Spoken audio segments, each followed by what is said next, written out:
다시 역방향으로 1차 전도 여행을 마무리하면서 바울과 바나바는 그 지역에서 세워진 제자들의 마음을 굳게 하여 이 믿음에 머물러 있으라 이렇게 권한 다음에 그 뒤에 붙어 있는 이 사족처럼 또 우리가 하나님의 나라에 들어가려면 많은 환난을 겪어야 할 것이다 라고 하는 그 말을 같이 같은 말로 그렇게 말하고 있습니다. 권하고 그리고 또 경고하고 주의를 주고 있는 것을 보게 됩니다.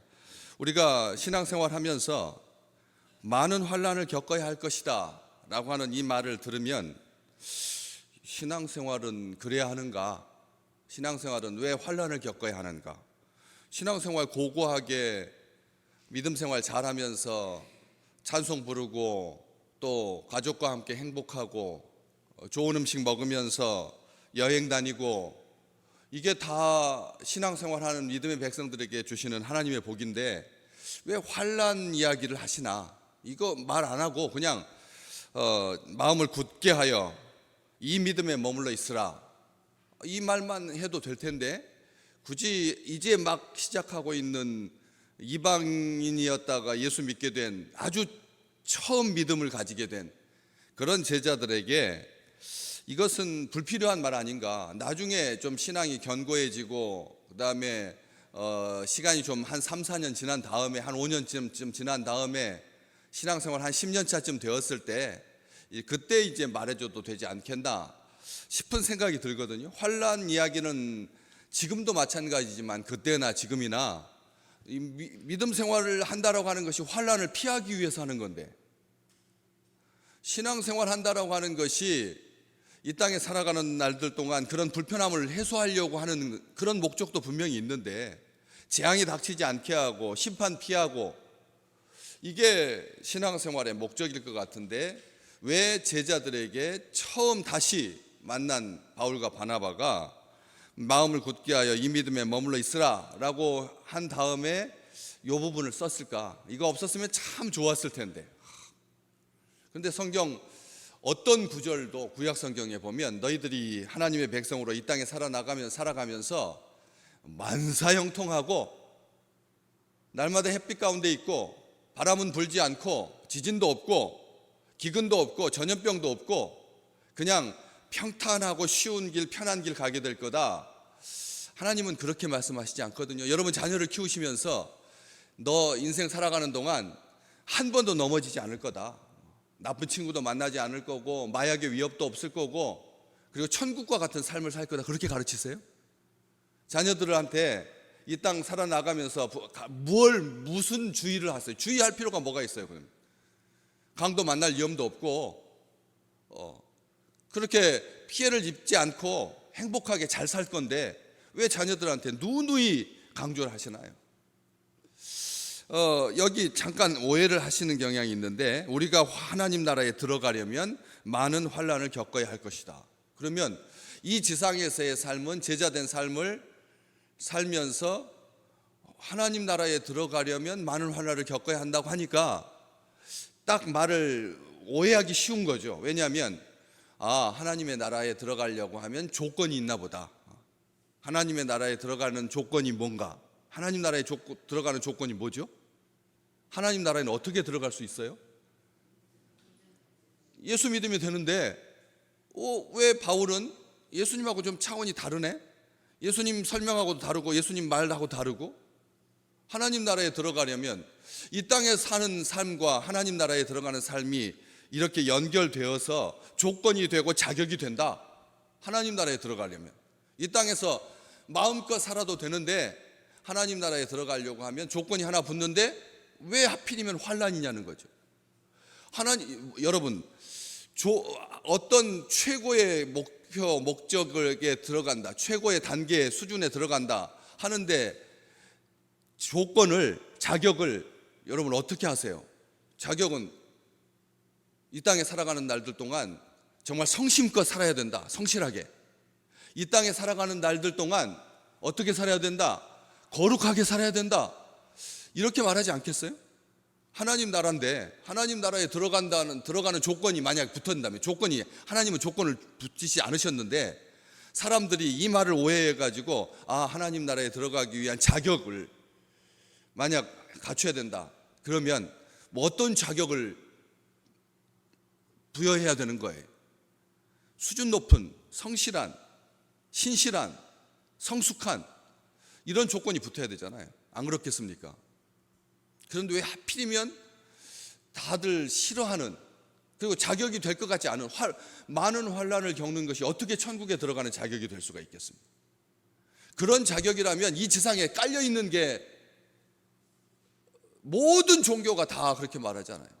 금식해야 되고, 머리 잘라야 되고, 그리고 결혼하지 않아야 되고, 조건 붙이려고 하면 이 세상의 모든 종교들이 다 그런 조건 갖고 있는데, 거기에다 하나 더 보태가지고 하나님 믿는 주의 백성들에게 천국을 들어가려고, 하나님 나라를 들어가려고 환난을 겪어야 된다라고 하면 안 들어가죠. 뭐 하려고 들어갑니까?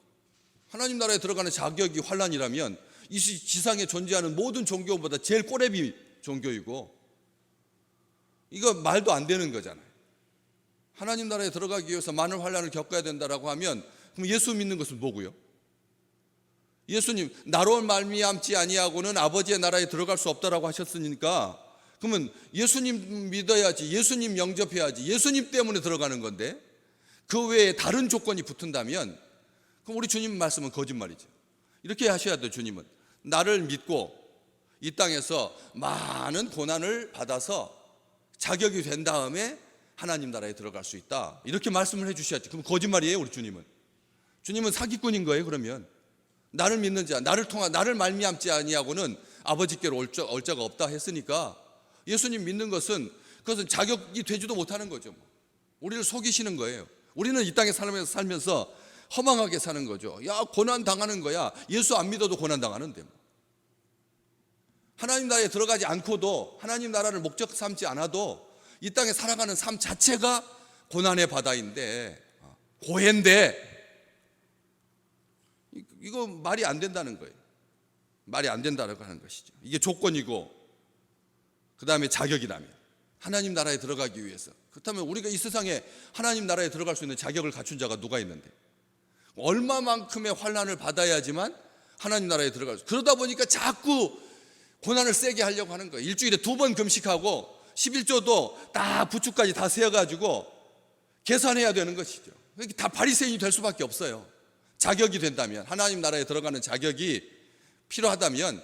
그래서 그럼 환난은 어느 정도부터 환난이라고 하는 건데, 감기 앓는 것은, 따귀 한 대 맞는 것은 환난인가요? 고통인가요? 고난인가요? 한번 말씀해 보세요. 따귀 맞는 것은, 침뱉음을 당하는 것은, 그것은 환난의 축에 들어갈 수 있습니까? 어디서부터가 환난의 단계냐는 거예요. 어디까지가? 목숨을 잃어야 되는 겁니까? 자식을 불 가운데로 지나가게 해야지만 환난을 겪는 건가요? 어느 선이냐, 어떤 수준이냐, 다 사람마다 다 다릅니다. 다 지역마다 다 다르고, 제자 되는 시간, 기간, 얼마나 많은 연단을 받았느냐에 따라서 다 다를 텐데요. 게다가 바울이 말한 것처럼 많은 환난을 겪어야 된다고 하면 몇 번부터가 많은이 되는 거예요? 99번부터가 많은입니까? 아니면 12번만 해도 많은입니까? 아니면 2번부터가 많은입니까? 다 달라요. 이것은 전부 다 각자 소견에 오른 대로 행할 수밖에 없는 거죠. 그거 말씀하시는 게 아니에요. 바울이, 사도가 그 말을 하는 게 아니에요. 하나님 나라는 어떤 나라죠? 우리 주님께서 말씀하셨어요. 내 아버지의 집에 거할 곳이 많도다. 하나님 나라는 누구 집이라고요? 하나님 아버지께서 계시는 집이잖아요. 하나님 나라는 하나님이 통치하시는, 하나님이 다스리시는 우리 아버지의 집인데, 여러분 집에 들어갈 때 자격이 있어요? 저녁에 지금 오늘 새벽 기도 끝나고 집에 들어가시면서 뭘 해야지 집에 들어갈 수 있어요? 와가지고 헌금을 많이 해야지 집에 들어가요? 말도 안 되는 거죠. 새벽 기도 끝난 다음에 밖에 나가서 2시간 동안 전도해야지만 집에 들어갈 수 있나요? 자격을 말하는 게 아니고 조건을 말하는 게 아니에요. 집에 들어갈 때 어떻게 들어요? 그냥 들어가지. 무슨 소리예요? 아버지의 집에 들어갈 때 조건이 있었어요. 탕자한테 집에 들어오는 조건이 있었어요. 너 더러운 돼지 냄새 나는 그 분뇨 냄새 나는 썩은 냄새 나는 목욕하지 못해가지고 머리는 떡지덕지 앉아있는 정말 딱 버림받아야 마땅한 아버지께 불효하고 낮에 오지도 못하고 밤에 숨어서 들어온 그 아이가 아버지의 집에 들어갈 때 조건이 뭔데요? 조건이 뭔데요? 어떤 조건이 있어야 했어요? 내가 너한테 베푼 재산 평생 갚아라. 10% 더해서 갚아라. 아버지가 그러시던가요? 우리가 집에 들어갈 때 어떻게 들어갑니까? 그냥 들어가요. 아멘. 하나님 나라에 들어갈 때는 그냥 들어간다니까요. 아버지, 벌써 우리 아버지인데, 우리 주님께서 그렇게 말씀해 주셨는데, 하나님 나라에 들어갈 때는 하나님의 백성들이 그냥 들어가지 뭘 더 한다고. 자꾸 우리 신앙생활 하면서 여기서도 조금 저기서도 조금 하지 말라는 거예요. 마지막 고난의 분량을 채워야 합니까? 그 고난의 분량을 채우는 사람은 회칠한 무덤 같은 바리새인과 서기관들을 향하여서 하나님께서 말씀하신 거죠. 마음은 더러우면서 계획 외식만 하고 위장만 하고 위선으로 가득한 그런 사람들에게 해당되는 말이죠. 집에 들어갈 때 조건은 딱 하나 있어요. 문을 통해서 들어가야죠. 문을 통해서, 예수님 통해서 들어가는 거예요. 문을 열고 들어가야 되죠. 문을 열고 들어가는 거잖아요. 문을 열지 아니하고 창문으로 들어가는 것은 도둑이니까 하나님 나라에는 창문으로 들어갈 수도 없고, 아버지의 집에 들어가려면 문을 통해야 되는데 우리 주님께서 뭐라고 하셨는데, 내가 문이다, 내가 길이다, 우리 주님께서 말씀해 주셨으니까 주님 믿는 자는 들어가는 거예요. 주님 믿어야 들어가는 게 아니라 믿는 자는 들어가는 거라니까요. 우리 이걸 기억하셔야 돼요. 만신창이가 된 채 더러운 음욕으로 더럽혀진 범죄하여서 친구 다치게 하고 죽게 하고 떳떳지 못한 부끄럽고 탕진한 그 아들에게 집에 들어갈 때 그냥 들어갔죠. 그냥 들어갑니다. 그런데 아버지는 들어올 때 어떻게 해서 집 안으로 들여보내셨나요? 새 신발 신기고 새 옷 입히고 목욕시키고 가락지 끼우고 그렇게 들여보내주시잖아요. 우리가 집에 들어갈 때 만민이 기도하는 내 아버지의 집인데, 만민이 기도하고, 우리 아버지의 집이 어떤 집이냐? 만민이 기도하는 집. 우리 지금 교회를 말하고 하나님의 나라를 말할 때 만민이 기도하는 집인데, 우리 주님께서 뭐라고 하셨는데요? 너희가 왜 강도의 구려를 만들었다. 이 구려이라고 하는 말을 안 사용한 지 한 50년쯤 되다 보니까 구려이 뭔가 강도의 속을, 강도의 본거지, 요 정도로 지금 우리 한자 문화를 안 사용하는 이 시대에 구려이라고 하는 말이 그런 게 막연하게 속을 본거지라고 이해를 하는데, 한국어 사전의 뜻을 딱 보면 도적질한 물건을 쌓아두는, 숨겨두는 장소가 구려입니다. 딱 정확하게 사전적인 정의는 도둑질한 물건을 쌓아두는 장소가 구려이라는 거죠. 너희가 하나님의 성전인 것과 하나님이 너희 안에 계시는 것을 알지 못하느냐? 우리 마음속에 탐욕으로 쌓아두면 강도의 구려를 만드는 거예요. 아버지의 집에 자기 자랑이 있고 자기 의가 있으면 그래서 강도의 구려이 되고 마는 거예요. 하나님의 나라에 들어가려면 이라고 하는 말은 전제 조건이 아닙니다. 당연한 건데, 아주 기본인데, 들어갈 때 아버지가 그 일을 하시지 아들이 자기가 가서 목욕하고 그 다음에 새 옷 입고 새 신발 신고 가락지 끼고 들어가는 게 아니잖아요. 둘째 아들이 하는 게 아니에요. 아버지가 하시는 거지. 잔치를 배설하고 사람들한테, 마을 사람 다 불러가지고 공개적으로 내 아들이 돌아왔다고, 죽었던 내 아들이 다시 살아왔다고 그렇게 자랑스러워 하시는, 그게 아버지의 집에 들어가는 거고 천국에 들어가는 거고 하나님의 나라에 들어가는 건데, 그렇기 때문에 예레미야 7장 11절에도 똑같은 말씀이 있어요. 우리 주님께서 하셨던 말씀, 너희들이 내 아버지의 집이 만민이 기도하는 집을 강도의 구렬로 만든다, 강도의 소굴로 만든다, 물건을 도둑질한 물건을 쌓아두는 장소로 그렇게 만들지 마라, 이렇게 경고하셨는데, 예레미야 선지자는 그렇게 말했습니다. 내 이름으로 일컬음을 받는 이 집이 너희 눈에는 도둑들의 소굴로 보이느냐. 예레미야 선지자 때부터도 그런 말을 들었어요. 그냥 이스라엘 백성들의 모든 삶의 여정이 수시로 빈번하게 하나님의 집을 그렇게 도둑의 소굴로 만들었다는 거예요. 우리도 조심하라는 말이잖아요. 우리도 주의해야 된다는 말이죠. 세속화된 교회, 거룩을 상실한 교회, 경건의 모양만 있고 회칠한 무덤 같은 그런 교회 아니라는 거죠. 하나님의 나라에 들어가려면 적어도 아버지께서 그걸 다 새 사람 새 마음으로 바꿔주시지만 거룩한 주의 백성들이 의의 옷을 입고 들어가는 곳이 아버지의 집이죠. 집에 들어갈 때는 더러운 옷을 먼지도 털어야 되고요. 요즘 안 그래요? 이게 최소한의 동작이잖아요. 그런 것처럼 다 아버지께서 다 씻겨주셨으니까 새로 목욕할 필요는 없지만 발에 묻은 먼지, 죄의 흔적들, 탐욕으로 부스러기가 하지 않도록 먼지도 털고 다 털고 깨끗하게 예의 바르게 집에 들어가야지. 안 그렇습니까? 집에 들어가서 하는 일이 그거죠. 최소 아침에 나왔던 모습으로는 들어가야죠. 상한 모습으로 들어가지 아니야. 또 상한 모습으로 들어가는 거죠, 집인. 안 그래요? 아버지 집에 왔을 때 아주 한 주간 동안 승리한 자들만 모이나요? 그동안 관계 때문에 막 어그러져 가지고 이빨도 아프고 몸도 아프고 귀도 아프고 눈도 아프고 그래서 들어가는 거죠. 주의 집에 들어갈 때 아침에 나왔던 모습으로 들어가는 것이 당연한데 우리는 그렇지 못하거든요. 그렇지만 온전한 정신을 가지고 들어가죠. 술 취해가지고 만신창이가 된 채 집에 들어가도 집에 들어가는 거예요. 탓하지 않아요. 우리 아버지 하나님께서, 선하신 아버지 탕부께서, 아버지께서 그 아들을 맞이할 때 아들은 만신창이가 된 모습이었잖아요. 괜찮아요. 아버지 집에 들어가는 건데 뭐. 아버지가 다 받아주시는데, 용서하시는데, 다 깨끗게 하시는데, 그렇지만 적어도 성숙한 아들이라면 술 취한 모습으로 들어가서는 안 되는 거죠. 더럽혀진 모습으로 들어가서는 안 되고요. 조금 더 아침에 나왔을 때보다는 성숙한 모습으로. 우리를 보내셨을 때 만세 전에 우리를 택하셨지만 그럼에도 불구하고 하나님 나라에 다시 들어갈 때는 더 사랑하는 모습으로, 더 웃음 가득한 모습으로, 또 때로는 피곤한 채, 때로는 피곤한 모습으로. 그렇지만 들어갈 때만큼, 그 순간만큼은 어떻게 해야 되죠?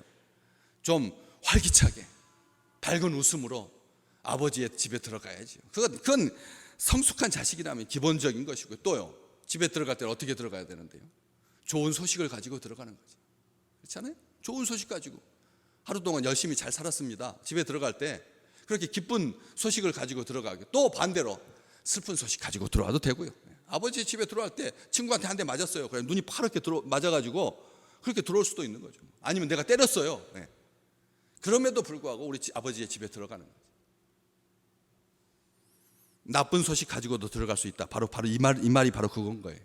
많은 환난, 이 땅에 살아가는 동안 의롭게 살고자 하는 자가 환난을 당하는 것은 당연한 거 아닙니까? 의롭게 살고자 하는 자가 이 땅에 살아가는 동안은 환난을 당하는 것은 기본인 거고요. 그렇기 때문에 여기에서 많은 환난은 바로 그런 거예요. 집 나가면 고생한 것이고, 집 나가면 고생하는 거잖아요. 바깥에서 집 나가면 고생하는 거. 그러니까 하나님 아버지께 숨김없이 허심탄회하게 들어가는 것, 이게 아버지의 집에 들어갈 때 많은 환난을 겪는다라고 하는 그런 의미인 거예요. 몇 번 환난을 당했느냐, 얼마만큼 수치에 도달한 환난이냐, 지금 그걸 말하려고 하는 게 아니다라고. 발 더럽혀지고 부르트고, 그리고 또 집에 들어갈 때는 이왕이면 어떻게 들어가야 돼요? 좋은 선물 가지고 들어가야 돼요. 좋은 선물 챙겨서 집에 들어갈 때 이왕이면 그냥 맨손으로 들어가는 것보다 부모된 심정으로 하나님의 집에 올 때는 맨손으로 오지 아니하고 좋은 선물 양손에 들고 들어가는 게, 이게 자녀를 사랑하는 모습이고 형제를 사랑하는 모습이고 부모를 존경하는 모습이고, 주의 전에 올 때, 하나님 나라에 갈 때, 이 땅에 살다가 우리 주님께서 부르시면 아버지의 집에 들어갈 때 어떻게 들어가셔야 된다고요? 이 땅에 많은 선물들을 가지고, 많은 선물들 가지고 성령의 열매로 주렁주렁 그런 열매를 가지고 아버지의 집에 들어가실 수 있기를 주의 이름으로 축복합니다. 빈손으로 가지 아니하고, 하늘에 쌓아둔 그 보물, 아버지 집에 쌓아둔 그 보물로 아버지 하나님 아버지의 집에 당당하게 들어가는 거예요. 당당하게, 내 집인데 뭐, 내 아버지의 집인데 당당하게 들어가는 거예요. 그래서 이 땅에 사는 날들 동안 타협치 아니하니라고 당하는 고난, 뭐 이름 붙일 수도 없지만 우리가 스스로 고통, 잠시의 아픔, 이런 것들은 개의치 마십시오. 신경 쓰지 말라는 거예요. 그것들이 우리를 주장하지 못하니까, 오늘 우리가 겪는 어려움이 우리를 주관하지 못하니까.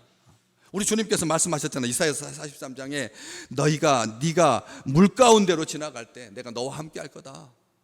강물 건널 때 물이 너를 침몰하지 못할 거다. 불 가운데로 행할 때 불이 너를 사르지도 못한다. 왜? 내가 너와 함께 하고 있기 때문이다. 이 땅에 살아가는, 이 세상에 살아가는 동안, 한 주간의 삶을 사는 동안 아버지와 함께 살아가고 있는 거예요. 아버지와 함께 아버지 집에 가는 거라. 아버지의 집, 무엇가 더 두려우며 무엇을 더 보태야 합니까? 아버지, 내가 너와 함께함이라. 나는 여호와 네 하나님이다. 이스라엘의 거룩한 자여, 그리고 나는 너의 구원자다. 우리 주님께서 말씀하셨잖아요. 환난 정금같이 나오게 될 줄로 믿습니다. 우리가 겪는 환난은 우리를 연단시키는 정금과 같이 나오는, 욥기 23장에서 그렇기 때문에 그 많은 환난을 당했음에도 불구하고 믿음 흔들리지 아니하고 하나님 의심하지 아니하고, 고린도후서 12장에서 바울은 또 말하잖아요. 고난이 내게 유익이다. 내가 약한 것이 그게 온전해지는 비밀이다. 그리고 고백합니다. 약할 때 강합니다. 예수 안에서 환난을 겪는 우리는 연약한 존재입니다. 그렇지만 우리는 그때 하나님의 은혜가 더해지는 축복을 누리게 되는 거고, 그리고 강하게 온전하게 되어서 그 환난은 우리를 복 주시는 거지 우리를 힘들게 하는 거예요. 하나님께서 열하루면은 가나안 땅에 들어간다니까요. 해안길로 쉽게 가면 열하루면 가나안 땅에 들어가요. 그런데 하나님께서 몇 년 동안, 40년 동안 인생을 살게, 광야를 살게 하셨잖아요.